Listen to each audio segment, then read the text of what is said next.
Ahmad Dhani ada hubungannya sama penyanyi Ahmad Dhani?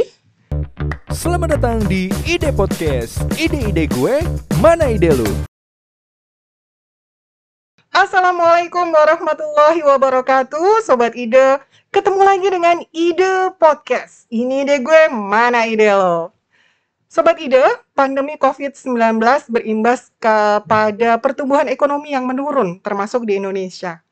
Ada satu sektor yang berjasa untuk menggerakkan perekonomian di level mikro, yaitu para pelaku UMKM. Tamu Ide Podcast kali ini adalah pelaku UMKM di Kota Depok yang berhasil keluar dari jerat hutang ratusan juta rupiah. Bagaimana kisahnya dan bagaimana bisa terus survive di era pandemi ini? Sebelum kita ketemu dengan tamunya, kita simak dulu video berikut ini. Check it out. Perkenalkan, nama saya Ahmad Dhani. Saya tinggal di Sawangan, Depok, di perumahan Telaga Jambu, Sawangan Baru, Kota Depok. Kita sudah memulai usaha sejak tahun 2013 silam. Awal memulai usaha, saya menjadi reseller produk frozen food. Kemudian saat itu saya masih bekerja di sebuah perusahaan media. Berjalan seiringnya waktu, di tahun 2017, alhamdulillah perusahaan kami mendapatkan sertifikasi izin edar dari BPOM, sehingga hal ini menjadi penambah kepercayaan diri dari kami dan juga menjadikan kualitas bahwa produk kami ini sebagai produk yang memang berstandar BPOM secara proses dan juga pengemasan. Sebelum memulai usaha, saya di tahun 2013 itu ketika masih menjadi reseller, saya bekerja di sebuah perusahaan media di Jakarta selama kurang lebih sampai dengan tahun 2015 akhir gitu. Karena saya sudah mulai bekerja sebagai media itu dari tahun 2004. Sambil bekerja ketika itu saya sudah mulai usaha meskipun hanya menjadi reseller gitu, reseller produk frozen food. Ya, langsung aja kita ketemu dengan sosoknya. Assalamualaikum Bang Ahmad Dhani. Waalaikumsalam. Bang Ahmad Dhani ada hubungannya sama penyanyi Ahmad Dhani? Sama nama beda nasib. Oh gitu. Sama nama beda nasib. Bang Ahmad Dhani ini kelahiran Jakarta tahun 1982 ya. Tinggal di Sawangan, Depok. Oke. Memulai bisnis dimsum ya. Tadi seperti kita lihat di video itu sejak kapan? Kalau untuk bisnisnya sendiri itu saya mulai dari tahun 2013. Udah lama juga ya. Untuk bisnisnya ya. Oke. Bicara bisnisnya. Karena kan di tahun 2013 itu saya sudah mulai berjualan frozen food. Frozen food, reseller, menjadi reseller. Oh, awalnya reseller dulu. Oke. Saya menjadi reseller karena waktu itu masih kerja ya, Nah, kemudian jadi jualan reseller. Nah, di tahun 2013 itu jadi reseller, kemudian berjalan selama kurang lebih 2 tahun. Ini kok kayaknya gurih banget nih. Apa tuh? Oh gitu. Saya kira gurih rasanya. Gurih bisnisnya. Oke. Berarti gitu. Maksudnya keuntungannya lumayan ya? Ya gitu lah, seperti itu. Ya udah, akhirnya waktu itu saya sempat ngobrol juga sama bukan temen sih, di kantor itu ada kantin kantor gitu ya. Oke. Kemudian saya curhat sama pedagang di kantin tersebut gitu. Saya mau buka usaha nih, cuman usaha apa ya Bu? Gitu kan. Kok bisa curhatnya sama ya, karena dia kantin? pedagang kan. Oh gitu. Oke. Dia pedagang gitu. Itu pedagang apa? Kantin menu makan siang gitu ya. Oke.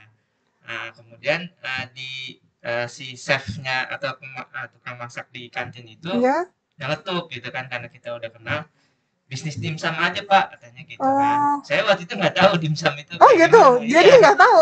Nah, jualan frozen food sebelumnya itu bentuknya frozen foodnya itu kayak nugget. Oh, gitu. Bukan dimsum. Oke.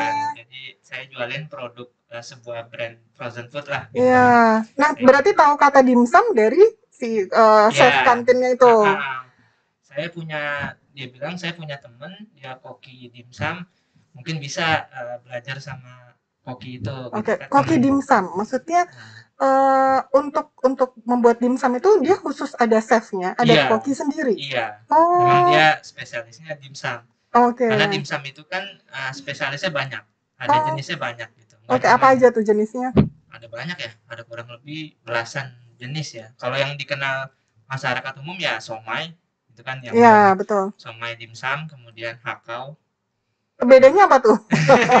Saya jadi lapar ini ngomongin makanan.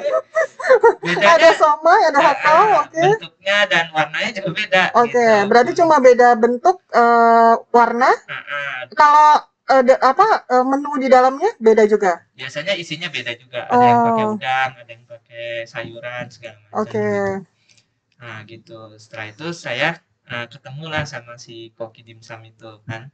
Ketemu, kemudian istri kursus sama koki dimsum itu. Setelah kursus baru kita coba untuk ya udah buka. Kursusnya berapa lama tuh, Bang? Sebentar sih, karena kan ini ya diajarin, kemudian udah bisa, ya udah langsung dilepas gitu.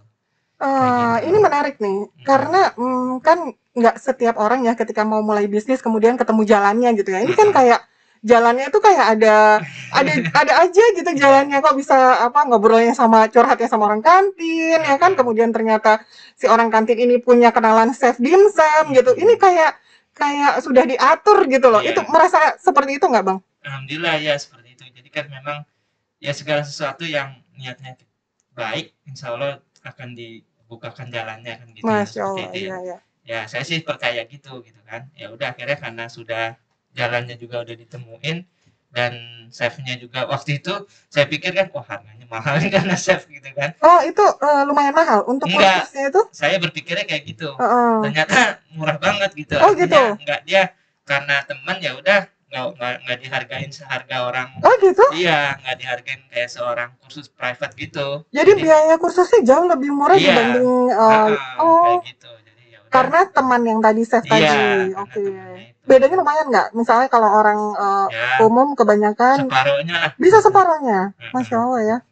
Separuhnya. Berapa lama tadi kursusnya? Sampai nggak nyampe sebulan sih. Sebulan? Jadi, nggak nyampe lah, paling setengah bulan. Sebulan itu tiap hari dia belajar terus gitu ya? Ya, prakteknya itu sehari 2 hari. Setelah itu dilepas, kemudian kalau ada yang salah ya dikasih ini lagi, kasih konsultasi lah kayak gitu. Jadi hanya diajari 1-2 hari, kemudian praktek bikin sendiri gitu ya, baru kemudian disetor gitu kali ya, kayak ke guru gitu, ini kurang apa diperbaiki lagi gitu.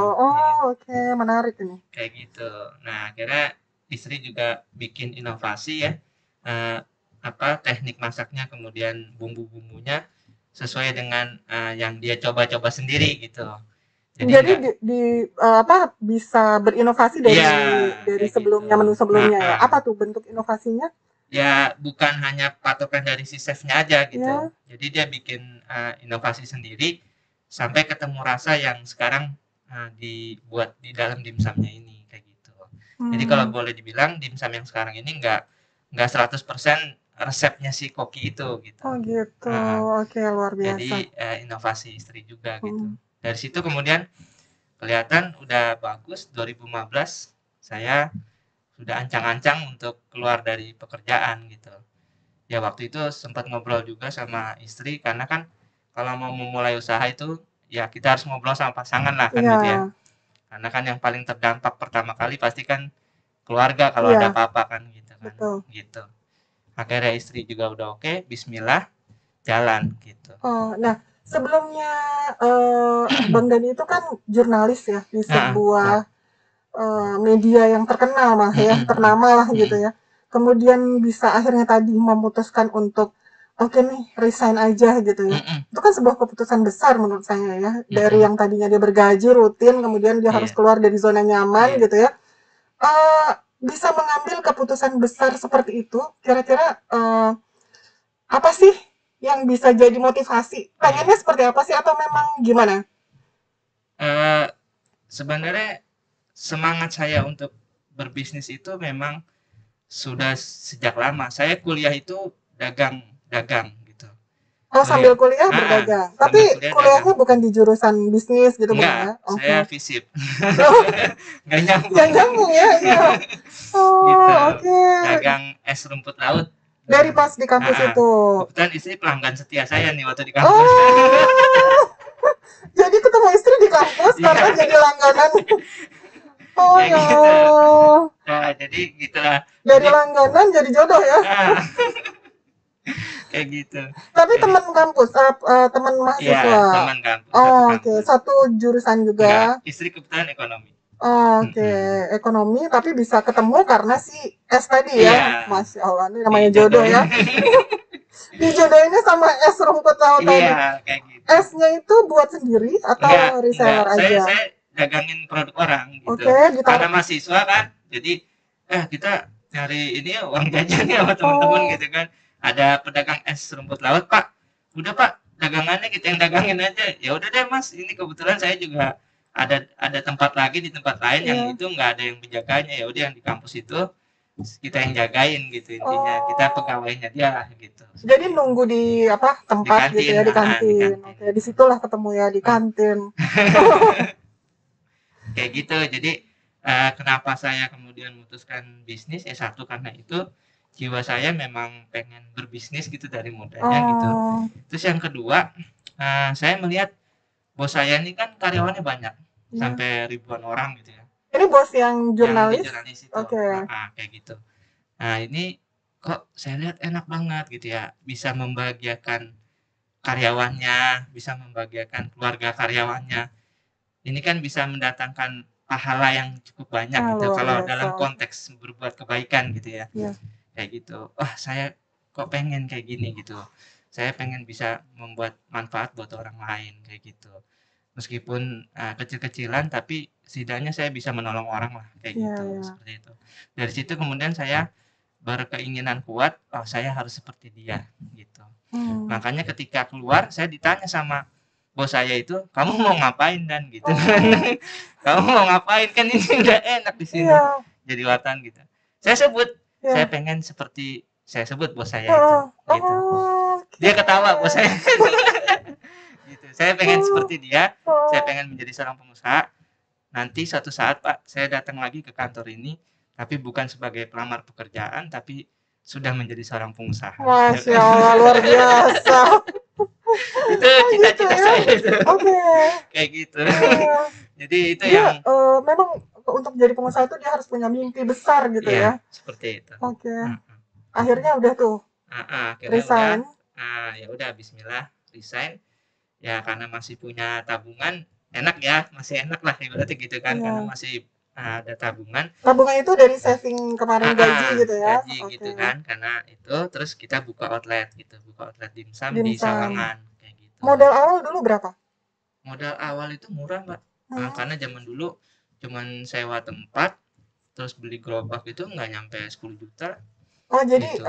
Dijual di gerobak gitu, nyewa tempat kios gitu. Kemudian kita buka offline lah gitu ya. Itu modalnya nggak nyampe 10 juta gitu. Kita buka. Itu tahun 2016-an gitu.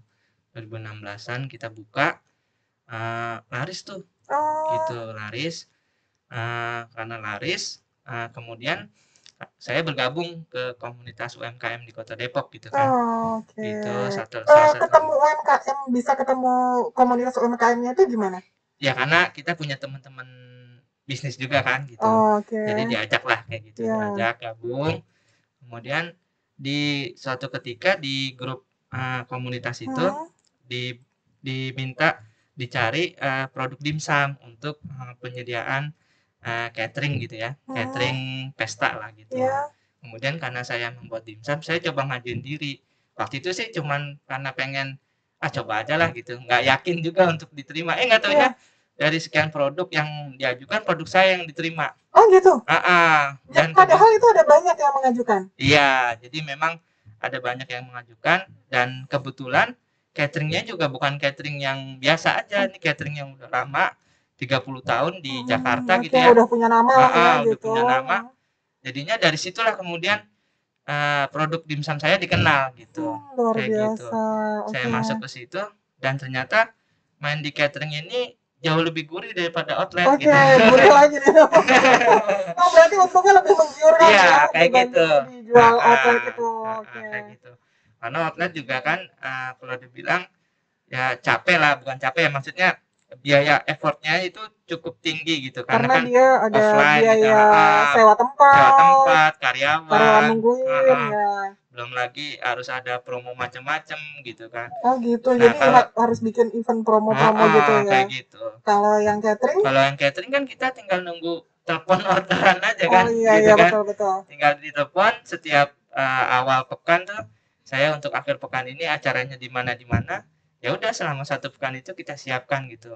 Nah, berangkat dari satu catering itu, kemudian kita udahlah main fokus di kayak gini Catering aja. Bentar Bang, kalau catering itu kan kebanyakan untuk event kondangan gitu Iya, ya, pesta gitu. pernikahan gitu. Itu kan berarti cuma weekend aja ya? Iya, weekend. Tapi kan di weekend itu dia nggak cuma satu tempat. Bisa gitu. satu hari itu karena ini mungkin cateringnya udah ternama Besar, ya. Kayak gitu. Jadi dia bisa pagi, sore ada lagi atau mungkin malam ada lagi gitu. Jadi satu hari itu bisa berapa tempat gitu. Nah itu ngantar langsung ke tempat lokasi. Enggak, kita ke gudang cateringnya. Ke gudang cateringnya nanti dia yang yang atur. Gitu. Okay. Jadi kan sekali order juga nggak sedikit. Karena kan orang pesta nggak mungkin ngundang 10 orang gitu. Iya betul. Kecuali lagi COVID sekarang kan. Iya betul. Gitu kan. Sekali order bisa berapa Bang? Bisa sampai ribuan kalau digabungin sehari itu gitu. Ribuan porsi ya. Ribuan porsi. Kalau gitu. Tadi dengan cara offline tadi pakai outlet itu kalau outlet itu sehari paling cuman berapa ya? Paling kencang itu di Sabtu malam Minggu itu udah agak lupa sih itu. Ya kisaran 10 porsi, 15 porsi. Sedikit ya? Kayak gitu. Jadi jauh banget 20 porsi gitu ya. Dulu kan dimsum belum banyak orang yang tahu. Kayak gitu. Jadi mungkin orang lihat dimsum apaan ya gitu.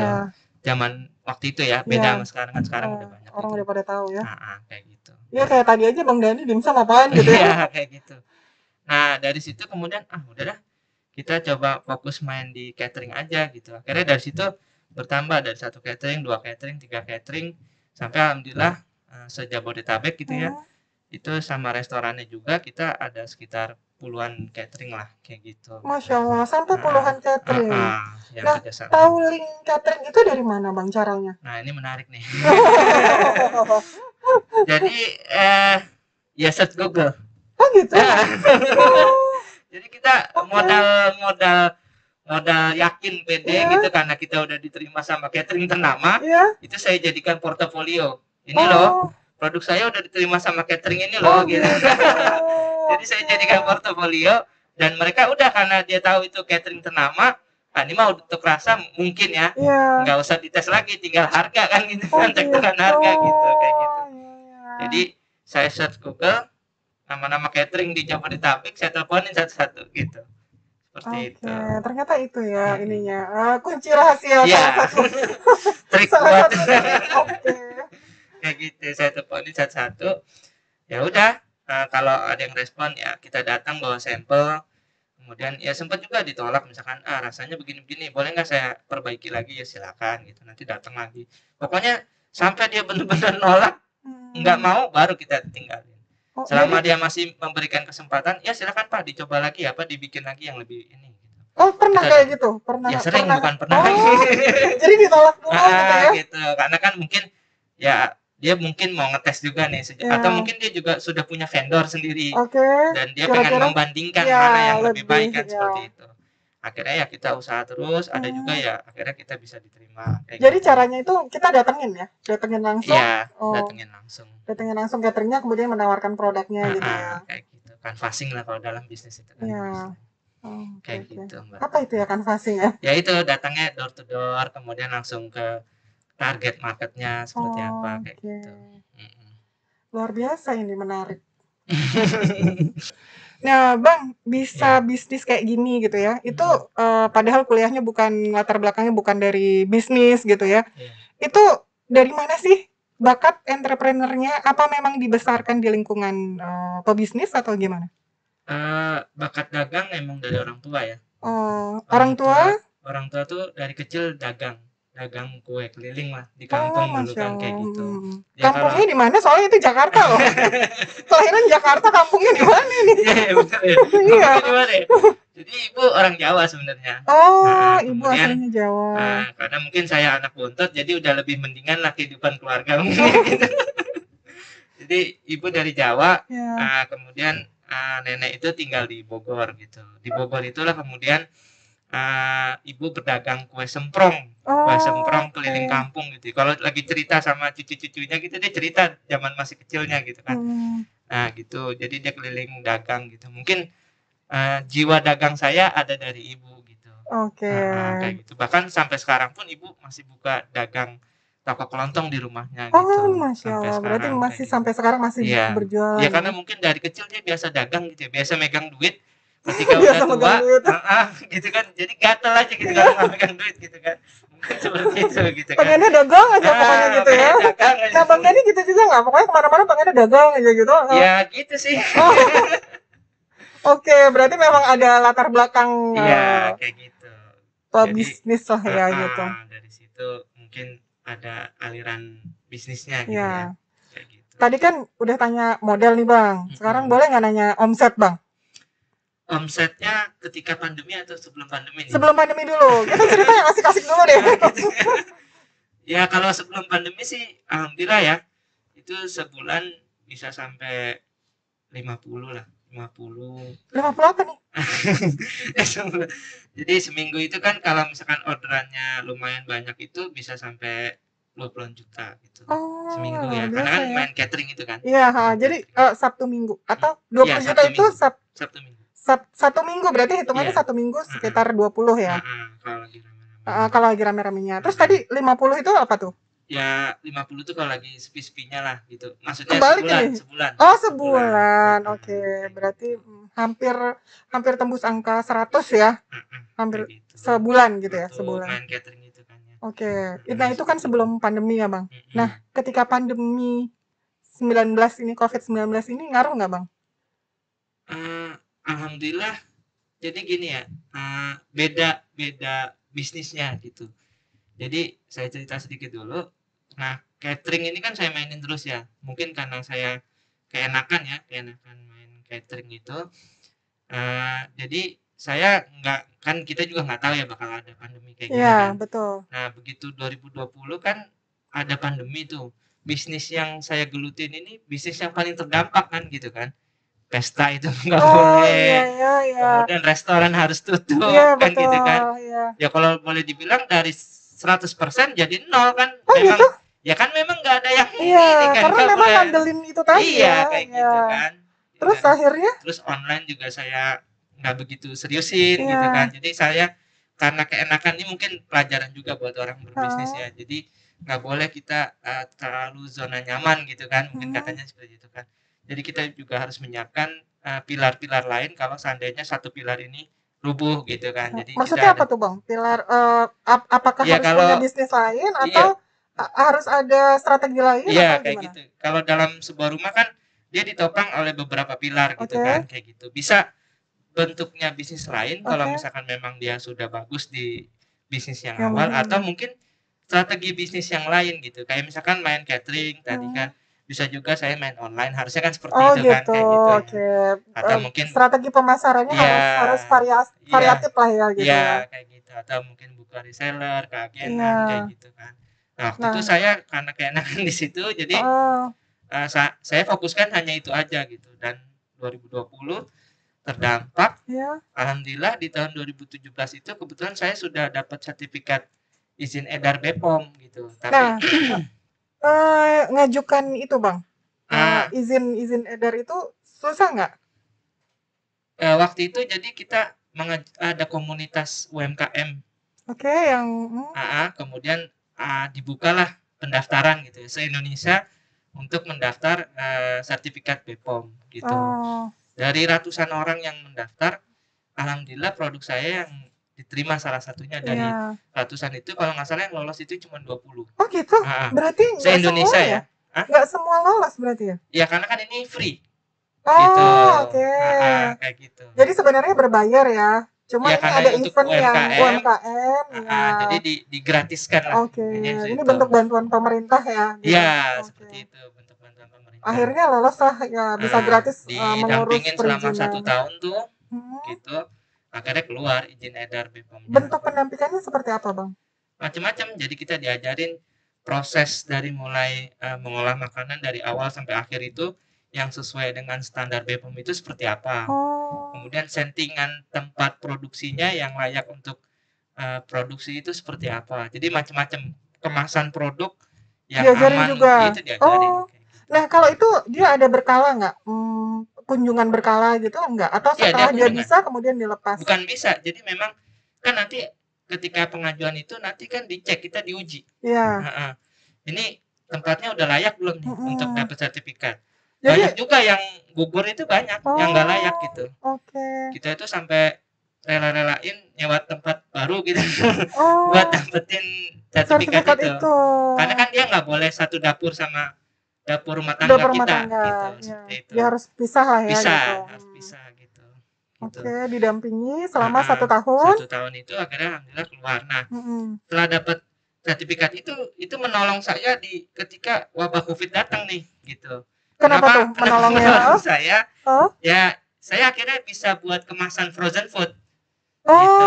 Jadi kalau untuk mengemas produk frozen food dia ada satu syarat gitu ya? Iya. Salah satunya izin edar dari BPOM. Kalau kering-keringan kan PIRT bisa ya? Iya.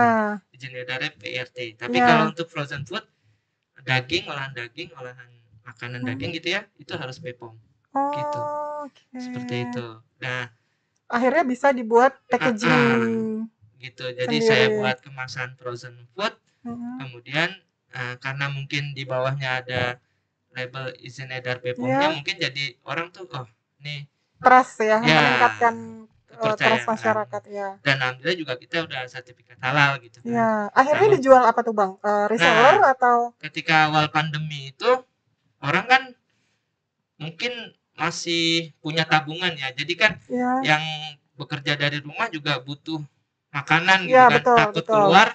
Akhirnya yang diburu adalah makanan-makanan jenis frozen food nih. Iya, betul ya. Saya juga termasuk soalnya. Gitu. Jadi pas awal pandemi itu akhirnya kita berpikirnya yang frozen gitu. Iya, yang simple kan? Iya, betul. Jadi tinggal buka, tinggal dikukus atau digoreng, selesai gitu kan, kayak gitu. Permintaan banyak gitu. Malah meningkat. Meningkat justru di awal pandemi. Di awal pandemi. Bisa sampai ratusan pack waktu itu saya. Gitu sehari. Mulai dari e-commerce-nya, kemudian saya jual di keagenan gitu ya, gitu. Itu dalam waktu singkat saya langsung split bisnis gitu. Ini model bisnisnya saya split dari yang tadinya offline gitu ya. Kemudian saya split jadi online dan juga keagenan gitu. Karena saya punya kemasan ini kayak gitu. Itu dalam waktu singkat gitu. Karena kan pandemi 2020 awal langsung aja saya langsung bergerak kayak gitu. Gitu. Oke, gitu. Ini juga termasuk tips ya. Jadi ketika UMKM itu dapat cobaan gitu ya di pandemi itu, dia harus bersiap untuk transformasi gitu ya. Jadi harus berpikir out of the box gimana tetap bisa survive gitu ya. Betul sekali. Karena kan kita nggak bisa ya membiarkan keadaan gitu, pasrah dengan keadaan nggak bisa. Karena mikirin karyawan juga ya Bang. Iya, satu karyawan dan dapur kita juga biar betul. Kayak gitu. Jadi udah kita buka ini, alhamdulillah penerimaan pasarnya bagus. Nah, dari situ kemudian saya nggak tahu, mungkin entah ada seseorang yang membeli produk saya, kemudian dia men-search di Google nama saya, tiba-tiba ada telepon gitu ke saya di saat pandemi itu. Saya dari sebuah perusahaan frozen food, dia sebutkan, saya ingin maklon produk Anda gitu. Apa tuh maklon? Maklon itu ini private label. Jadi saya membuat produknya tapi brandnya dari perusahaan tersebut.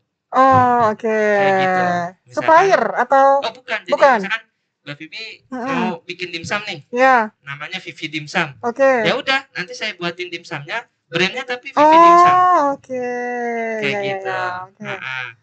Ya itu akhirnya dari situlah kemudian permintaannya kan lumayan banyak, seminggu itu bisa sampai 10.000 butir. Nah itu brand terkenal ya? Terkenal. Oke, jadi Maksudnya Bang Dani tuh nggak perlu repot-repot cari pembeli gitu ya. Sudah langsung dia permintaannya langsung tinggi gitu. Iya, langsung tinggi gitu. Okay. Itu bisa seminggu 10.000 butir gitu. Seminggu? Iya, seminggu 10.000 butir. Kalau dibandingin sama yang catering tadi, yang pas sebelum pandemi itu, lebih banyak mana? Lebih banyak yang frozen food ini. Masya Allah. Jadi ternyata malah berkah. Ya Allah, luar biasa. Kayak gitu. Mungkin ini itu cerita enaknya, Mbak. Iya. Kan sebelumnya ada cerita yang belum nggak saya ceritain nih. Oh gitu, boleh. Kalau gitu diceritain, Bang. Cerita nggak enaknya apa sih gitu? Ya, terkait yang utang tadi. Iya, gitu. itu gimana ceritanya? Kok bisa akhirnya terlilit hutang sekian banyak? Ketika saya main catering itu, kan itu tadi gurih ya. Jadi kita punya tabungan. Saya tergoda lagi buat buka offline lagi, outlet lagi. Kayak gitu. Saya ajak teman segala macam. Kita bukalah outlet semi cafe, dimsum dan berbagai macam ya makanan kekinian saat itu ya. Di tahun 2018 kalau nggak salah itu. Saya buka di Bogor, saya buka di Tangsel, saya buka di Bekasi. Kafenya itu? Iya. Hampir serempak itu saya buka. Berarti tiga kafe sekaligus gitu? Gitu. Ya mungkin ini kan kalau dalam bisnis katanya kan nggak harus di atas, kadang di bawah, kadang di atas kan gitu. Ada ujiannya. Saat itulah mungkin saya harus jatuh gitu ya. Orang mungkin mau muji saya, kalau lo mau jadi pengusaha ya jangan enak mulu dong gitu kan. Gimana caranya biar kamu bangkit ketika lagi susah. Ya udah saya waktu itu ngamanahin ke orang untuk operasional dan ternyata dia tidak amanah gitu kan. Akhirnya malah saya harus menanggung uang gitu, harus menanggung uang utang gitu. Satu orang ini dia bertugas sebagai apa, Bang? Ya dia boleh dibilang masuk dalam kerjasama bisnis kita barengan gitu, tapi dia operasional lah gitu, kayak gitu. Jadinya ternyata dia nggak amanah. Ya udah akhirnya Bang Dani nyadar kalau dia nggak amanah setelah kan ketahuan ya ketika di berjalan berapa lama, beda nih, ada yang harusnya sudah dibayar ternyata nggak dibayar. Belum dibayar. Gitu. Berarti itu kayak tagihan ini ya? Tagihan yang belum dibayarin gitu ya? Kayak bahan baku gitu-gitu kali ya? Nah gitu. Terus ternyata tahu nih kalau ternyata ada tagihan jumlahnya besar gitu, baru nyadar kalau itu tuh orang ini nggak amanah gitu ya? Iya kayak gitu. Terus teman juga yang gabung join usahanya narik dananya kayak gitu. Jadi minta dananya ke saya gitu kan. Gitu. Karena udah mulai kelihatan nggak bagus. Alasan dia sih orang tuanya sakit segala macam. Tapi ternyata buat menikah lagi gitu. Jadi ya itu joinan bareng sama teman gitu ya? Kayak gitu. Ya udah akhirnya saya ya karena udah kondisinya begini, ya udah saya hadepin semuanya. Saya bilang sama orang-orang yang terkait sama ini ya termasuk karyawan waktu itu, ya saya kondisinya lagi begini, mohon maaf saya nggak bisa jadi pembayarannya dicicil kayak gitu segala macam kan.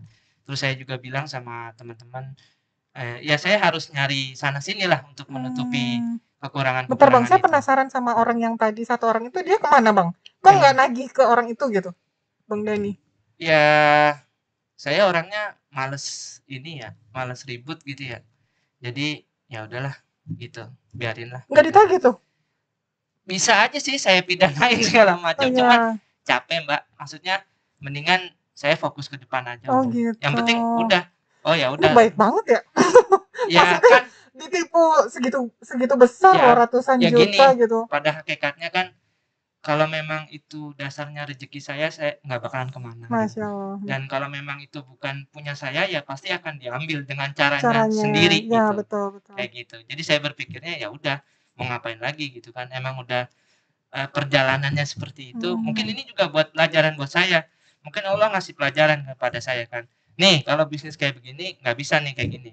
Jadi kejadiannya bakal begini. Kedepannya saya perbaiki lagi kayak gitu. Saya ngambil hikmahnya aja gitu. Ya, kayak gitu. Luar biasa. Ya udah akhirnya saya harus minjem sana sini gitu sama teman. Alhamdulillah. Untuk nutupin yang tagihan tadi. Ada teman-teman yang masih percaya gitu kan ya.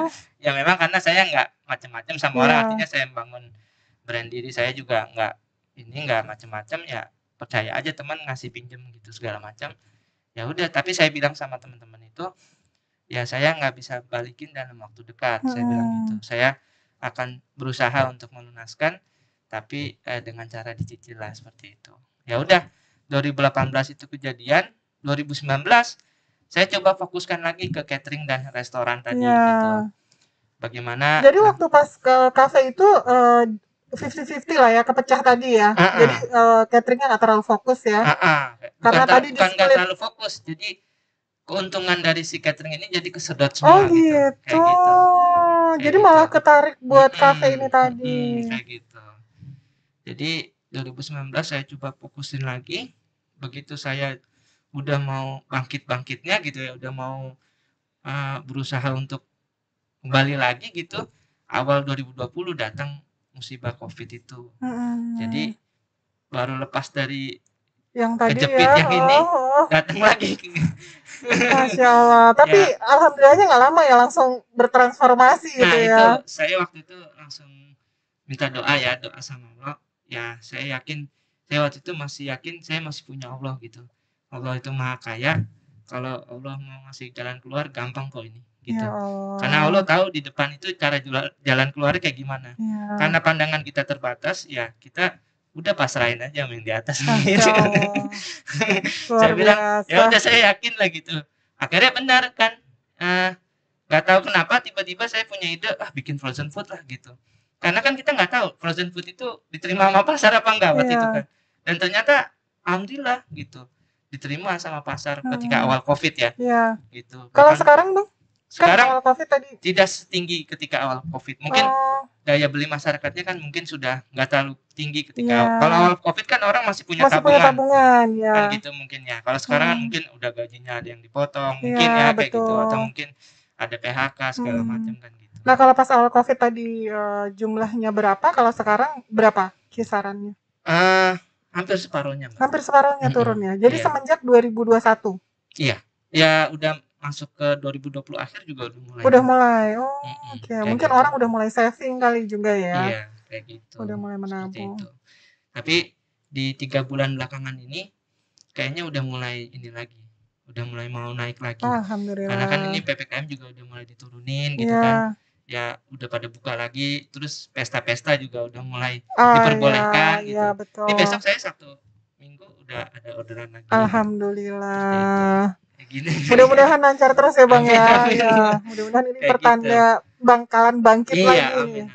Tapi kan dari perjalanan itu serunya ya di situ Mbak, naik turunnya kan gitu. Kalau kata iklan kan life is never flat gitu. Masya Allah. Jadi kita nggak lempeng-lempeng aja kalau kata orang Sawangan kan gitu kan. Iya. Jadi ya bergelombang naik turun. Kita nikmatin aja lah gitu. Sambil kita pasrahin aja sama yang di atas. Ya udah kalau semuanya tujuannya buat Allah, apa sih yang nggak mungkin buat Allah gitu kan. Semuanya pasti bisa. Kita yang penting buat baik, untuk kebaikan, bermanfaat buat sesama. Insya Allah yang kasih jalan bagaimana jalannya. Kita nggak tahu kok. Kita mau belok kiri, belok kanan, mau lurus kan Allah yang tahu. Allah yang ngasih tahu di depan itu ada rintangan apa supaya kita dihindarin kan Allah yang ngasih tahu nanti kan. Belok kiri, belok kanan, di depan ada lubang kan gitu. Masya Allah, gitu. Luar biasa nih Bang. Inspiratif banget ini Bang. Kalau tadi kena hutang gitu ya, terlilit hutang, kemudian akhirnya bisa bangkit, itu kan nggak semua orang bisa survive ya. Banyak juga mungkin yang bahkan mungkin jadi orang gila gitu ya, nauzubillah min dzalik. Tapi Bang Dani ini bisa tetap survive, bahkan tadi ya yang nipu pun nggak diomelin atau gimana gitu. Baik banget gitu. Jadi benar-benar malah menjadikan itu sebagai sebuah hikmah gitu. Saya ambil itu sebagai ongkos belajar saya. Masya Allah. Belajar itu kan ada ongkosnya pasti. Ya entah kita les atau kita mungkin ini ongkosnya, ini ongkos belajar saya. Saya jadi dari situ kan dalam bisnis harusnya begini, dalam bisnis itu harusnya begitu. Jadi kita nggak bisa hanya modal kepercayaan, semuanya harus ada hitam di atas putih. Meskipun itu teman deket banget gitu, nggak bisa. Bicara bisnis adalah bicara perjanjian gitu kan. Harus jelas perjanjiannya bagaimana, tanggung jawab. Jadi waktu bikin kafe itu nggak ada perjanjian sama sekali? Ya karena teman ya. Jadi percaya aja gitu. Iya. Jadi ya udah lo punya duit berapa, gue punya duit berapa, ayo gabungan gitu. Kayak gitu. Terus dari orang itu ada yang kita percayain buat jalanin sebagai operasionalnya gitu. Nah ternyata yang terus satu lagi teman saya juga nyabut duitnya kan gitu, dan gue mau tarik duitnya kan gitu. Ya udah kita kasih gitu. Oke. Bang, boleh dong kasih tips dan trik ya untuk bisa terus maju gitu, berpikiran positif kayak Bang Dani gitu ya. Itu gimana sih sebagai seorang pengusaha? Pada prinsipnya tidak hanya pengusaha ya, setiap orang pasti kan ujiannya beda-beda. Apalagi betul. Ini bisnis gitu kan. Setiap ujian itu pasti ada tahapan-tahapannya gitu. Kayak kita mau sekolah itu kan pasti ada ujian di ujungnya kan. Tujuannya mau ngapain agar kita bisa naik kelas gitu kan. Siapa yang lolos ujiannya nilainya bagus pasti naik kelas gitu kan. Naik kelas. Nah begitu juga dalam bisnis. Pasti kita akan dihadapin sama ujian. Gak mungkin gak ada ujiannya sama sekali. Lancar semua itu gak mungkin. Pengusaha sekelas kakap siapapun pasti pernah mengalami ujian-ujian ini. Dan kenapa dia bisa sekarang menjadi seorang pengusaha terkenal atau pengusaha sukses? Pasti dia karena berhasil melewati ujian-ujian yang sudah diberikan. Gitu. Betul. Karena kan setiap anak tangga bisnis itu ujiannya beda-beda. Nah kita harus lewatin itu kalau kita mau nyampe ke atas gitu kan. Gak mungkin kita ujuk-ujuk lompat ke atas gitu, gak bisa. Kecuali kita memang orang tua kayak orang kita emang orang kaya gitu. Dasarnya ketika lahir udah jadi orang kaya. Beda ya. Dan biasanya yang berjuang itu yang sukses gitu. Oke. Ya kita bisa lihat lah di negara ini ada seorang anak pengusaha malah sekarang jadi di penjara karena narkoba kan gitu. Itu padahal dia apa yang kurang dari dia? Duit punya, kekayaan ada, orang tuanya pengusaha gitu kan. Tapi beda sama orang yang mungkin dulu emang dari kecilnya diajarin untuk susah gitu kan. Almarhum Bob Sadino. Gitu kan. Jadi gitulah, seperti itu. Oke. Menurut Bang Dani nih, orang yang paling inspiratif tadi selain bos ya, mantan atasan di tempat bekerja dulu. Siapa sih? Ada nggak? Yang inspiratif ya udah pasti karena saya seorang muslim, saya pengen mengikuti Nabi dan para sahabat. Masya Allah. Karena kan katanya 9 dari 10 pintu rezeki itu dari pedagang. Dan 9 dari 10 sahabat yang dijamin masuk surga itu pengusaha. Masya Allah. Jadi harus jadi pengusaha ya, peluangnya lebih besar untuk masuk surga. Mungkin seperti itu. Karena mungkin pengusaha itu dia punya duit.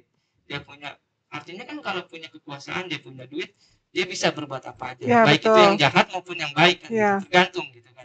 Nah, dan para sahabat itu melakukan memanfaatkan kekayaannya itu untuk berbuat kebaikan, berjuang di jalan Allah gitu kan, untuk berinfak segala macam. Makanya ada sebuah ayat saya kurang hafal gitu ayatnya.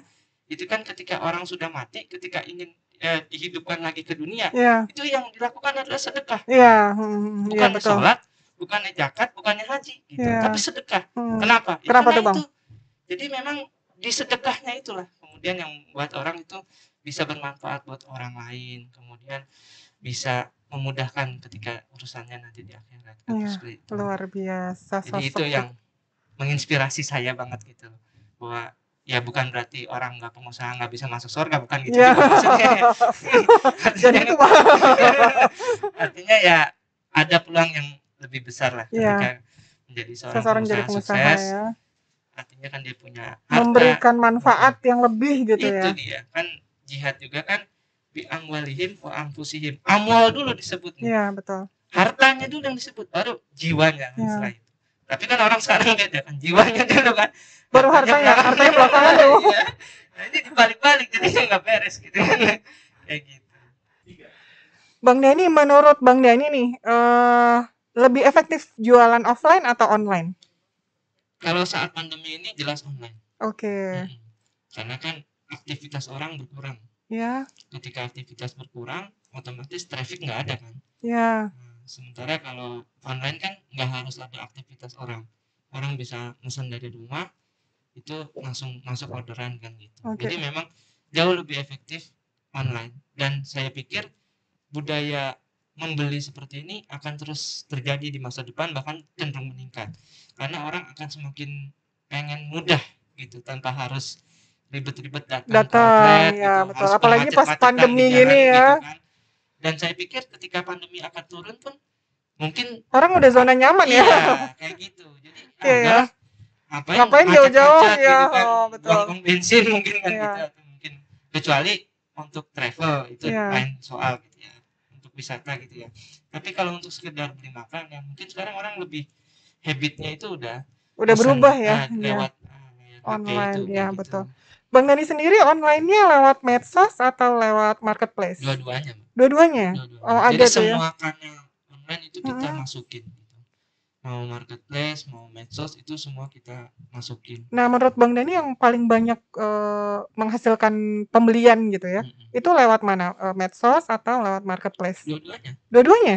Hampir sama? Jadi medsos itu sebenarnya untuk branding.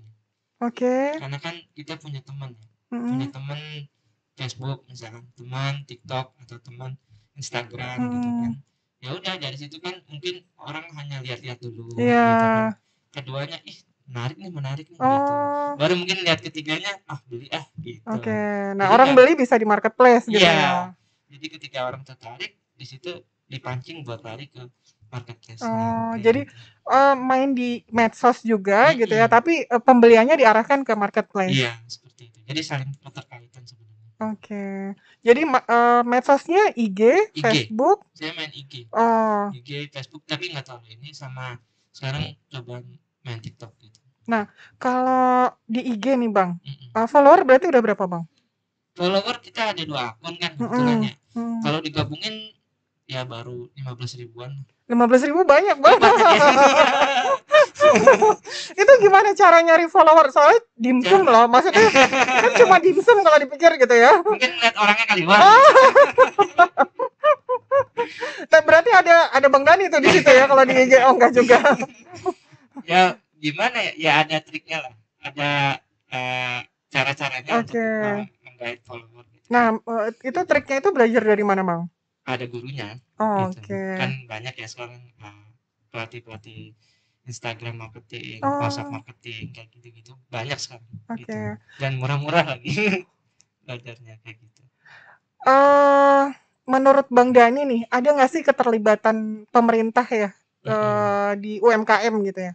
Untuk membangkitkan UMKM gitu, ada nggak sih keterlibatan pemerintah? Selain tadi ya, tadi kan BPOM ya.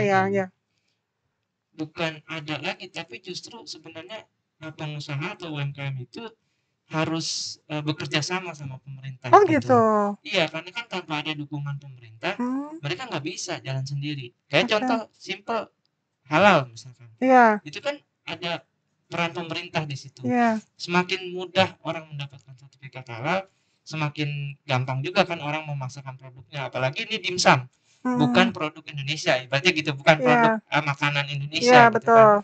Dan aslinya dia makanan yang non halal gitu. Di aslinya. Oh, aslinya. Kan dari Chinese kan.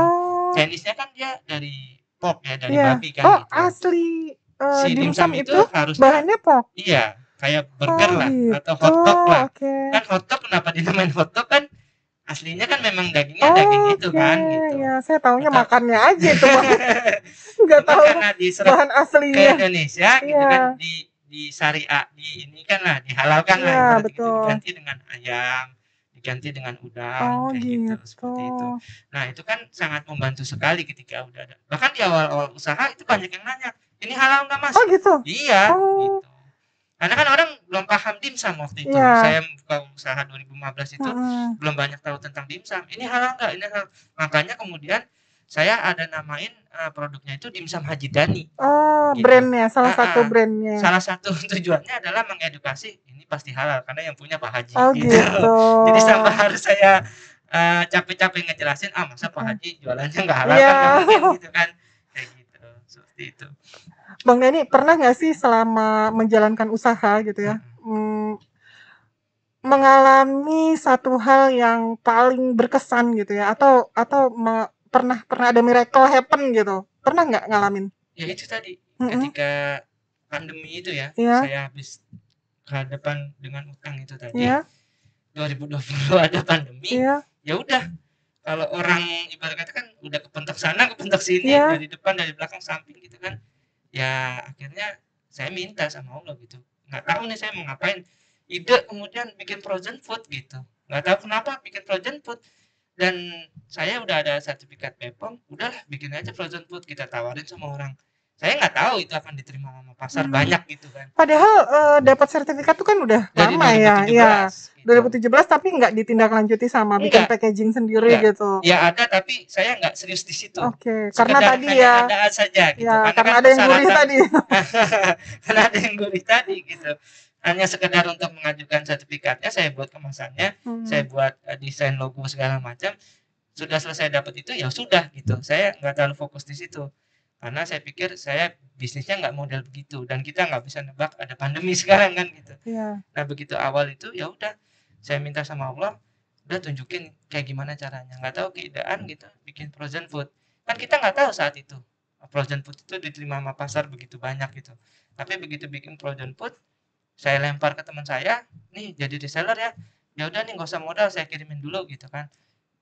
Sehari 2 hari udah habis, dan kirim 100, kirim 200, habis. Gitu. Ya kayak gitu. Jadi kita kan tahu ada aja gitu kan. Itu kan bukan kita yang nyeting gitu. Betul. Orang nggak bisa kita teleponin satu-satu suruh beli kan nggak bisa juga. Itu kan Allah yang menggerakkan hati Jadi mereka. Jadi tahu-tahu datang aja pembeli gitu, orderan gitu. ada aja gitu ya. Kayak gitu, seperti itu.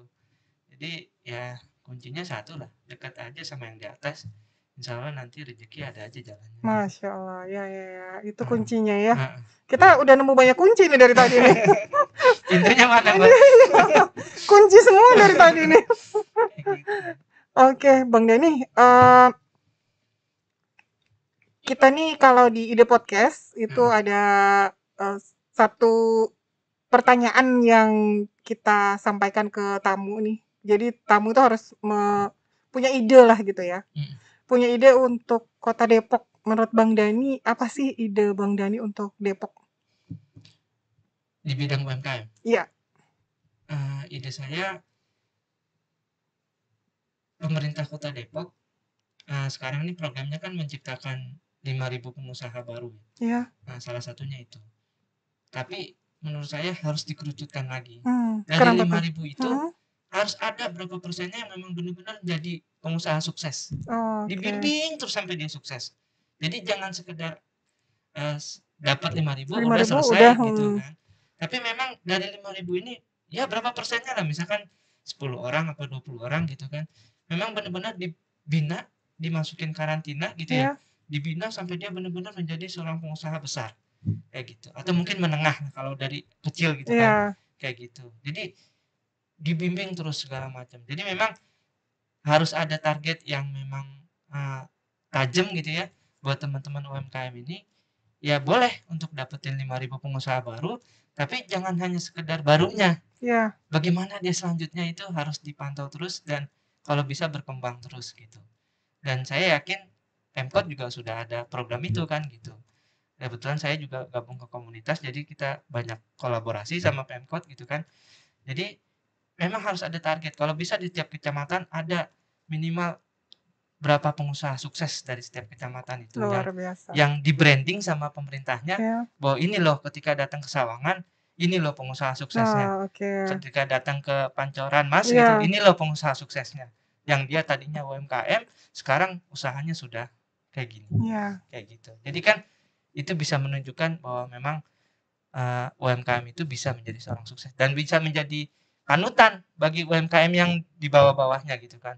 Ketika mau ngeliat sukses, ya udah, ngikutin aja caranya si bapak itu, si ibu itu yang udah memang terbukti sukses gitu kan, kayak gitu.